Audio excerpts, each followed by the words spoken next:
Welcome, ladies and gentlemen, to the third of our weekly updates on global strategy, the economic outlook, and the progression of the COVID-19 virus from me, Guy Munson, Chief Investment Officer of Saracen Partners, filming from my home, social distancing like the rest of us. On the first chart, slide 2, I've reset the European and global COVID cases to match something closer to the Financial Times format, looking at the number of days since 200 cases were reported in 1 week. In other words, the virus really takes a grip. And you can see the geographic progression. You can see in green South Korea, in light blue China, rolling over as their strict lockdown and tracing came into play. You're now seeing, despite horrific numbers of deaths, actually the numbers beginning to flatten in Italy, also in light blue to the far right, and in Spain in yellow. The US continues to track upward with at 230,000 cases, almost a quarter of total infections. So a grim week, but some progress to show that strict lockdown in Europe is beginning to work. President Trump at the White House earlier in the week was very honest in his forecasts. And this chart, which he showed, showing the likely peak of the death rate across the United States in 2 weeks' time, and a relatively slow trajectory out to June to see this really fall, triggered quite sharp corrections in global markets. But I think it's the first attempt to try and put a time frame and numbers around the US progression. We also drew on work done by the American Enterprise Institute, one of the older think tanks in Washington, formed in 1938, traditionally linked to the conservatives and neoconservatives, very pro-free enterprise, and meant to be close to the Trump administration and affecting a lot of their thinking. They made the first attempt to look at what it would take to reopen the US economy and some sort of triggers to make that happen. We're in phase 1 at the moment, where we are trying to slow the speed, reduce the R0, the infection rate, which was around about 2.2% at peak, to somewhere down to 1 or below.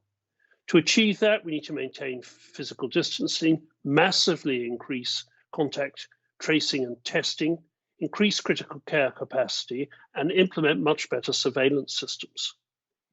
If we do that, the enterprise argue that if we see a sustained reduction in cases for 14 days, hospitals operating within capacity, widespread testing, and active monitoring, we could potentially consider moving to phase 2, where we reopen the US economy state by state. Now, this would be very limited reopening initially, gradually removing physical distancing measures, reopening most schools and some businesses, capping social gatherings to 50 or less, special care for vulnerable patients, serological testing for population immunity, and accelerate the development of therapeutics to improve the recovery rate in ICUs. Once we achieve phase 2, what are the steps to lead to phase 3? A robust sentinel surveillance system, widespread point of care testing, and importantly, well on the road to developing a vaccine. Phase 3 is establishing protections and removing restrictions, and basically life comes back to normality. So this is a first attempt to draw a roadmap, and we will be drawing on this to set our asset allocation so we can begin to add in risk in line with the healthcare priorities and the sort of timelines that we've seen here. I'm afraid that economic reality is catching up with the financial markets now, which in some ways, with the speed of their decline, led thinking of the depth of where this slowdown might go. We had a widely reported and terrible initial jobless claims number, 6.65 million there on the left hand in 1 week. Remember, at the peak of 2008-09, you can just see on the graph, the number was more like 675,000. So this is just a quantum away from what we've already seen.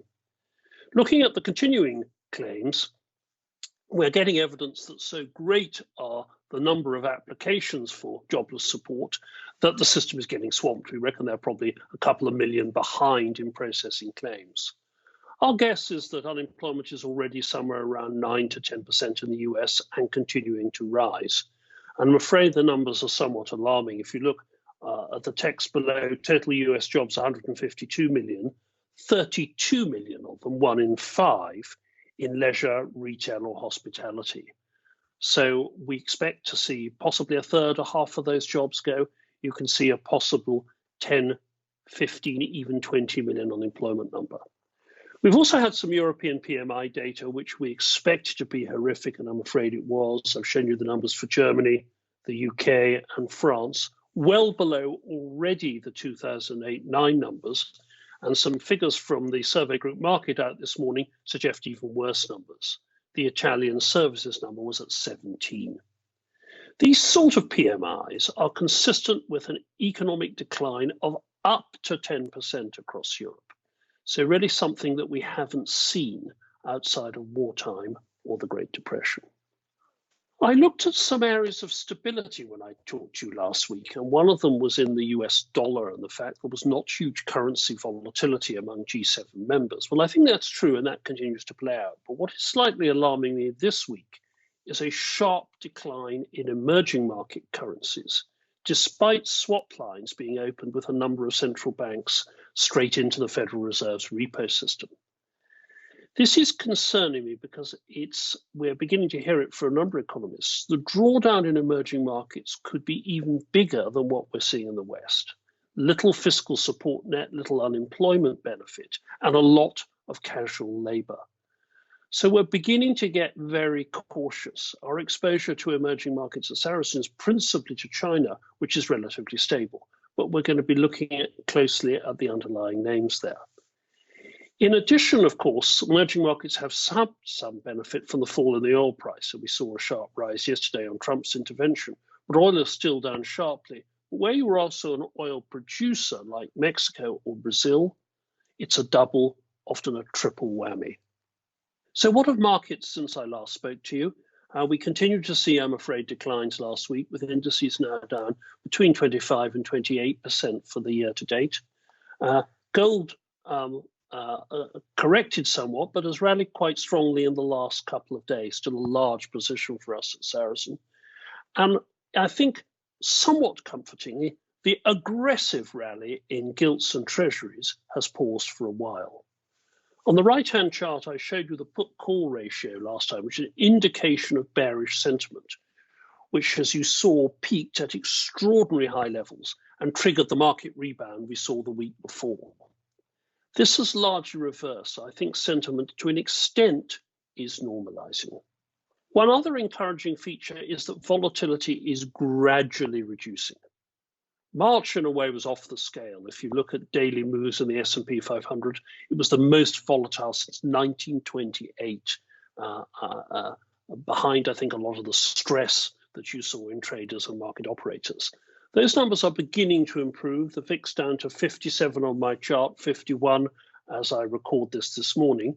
And importantly, bond volatility, that is the MOVE index, which tracks US Treasury bond volatility, beginning to substantially normalize.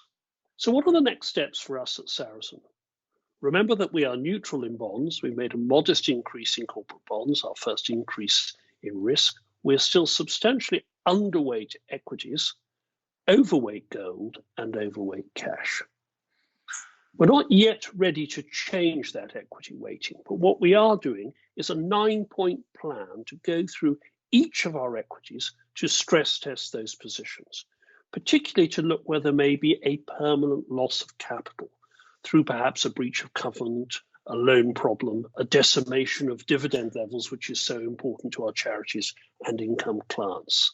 That process is continuing and will guide us to where we add money going forwards and where we have to pull back positions as the damage from the virus flows through to their balance sheets and P&L. It will give us, and most importantly you, an idea of dividend profiles. Well, I hope that update is useful. Thank you and stay well.